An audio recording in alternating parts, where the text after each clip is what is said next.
Bon, c'est bien joli d'avoir un Nextcloud prêt à accueillir tous vos documents, que ce soit les photos du petit, les MP3 de Jean-Jacques Goldman, les fichiers de votre association ou ceux de votre entreprise, mais comment être efficace dans cette manœuvre?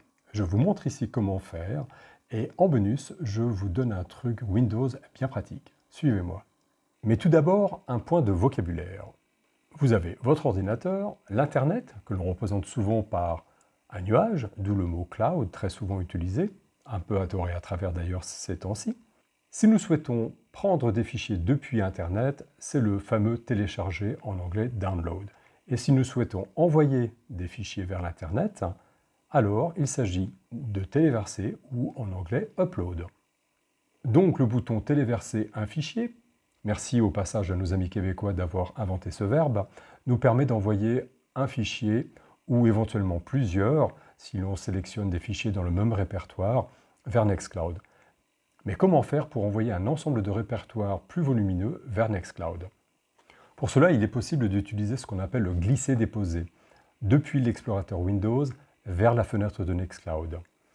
Et là, souvent, la fenêtre du navigateur occupe tout l'espace présent, et il n'est donc pas facile de pouvoir faire un glisser-déposer de mes fichiers ici vers Nextcloud. Heureusement, Windows nous offre quelque chose de bien pratique, je vous montre. Il suffit de prendre la fenêtre par la barre de titre et de glisser vers la gauche.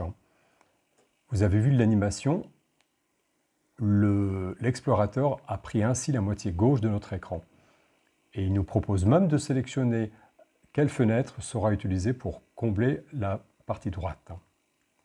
Dans cette situation, il est alors très facile d'envoyer des dossiers et des fichiers vers Nextcloud. Pour cela, je sélectionne, en utilisant la touche CTRL pour faire une sélection partielle, le ou les répertoires ainsi que ces deux fichiers par exemple.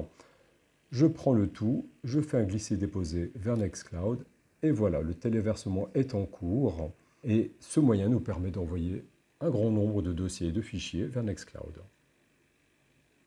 Comme vous le voyez, c'est tout simple. Vous pouvez ainsi envoyer de grandes quantités de données et de répertoires facilement vers Nextcloud. D'autres vidéos concernant VKOps et Nextcloud seront bientôt disponibles. D'ici là, portez-vous bien.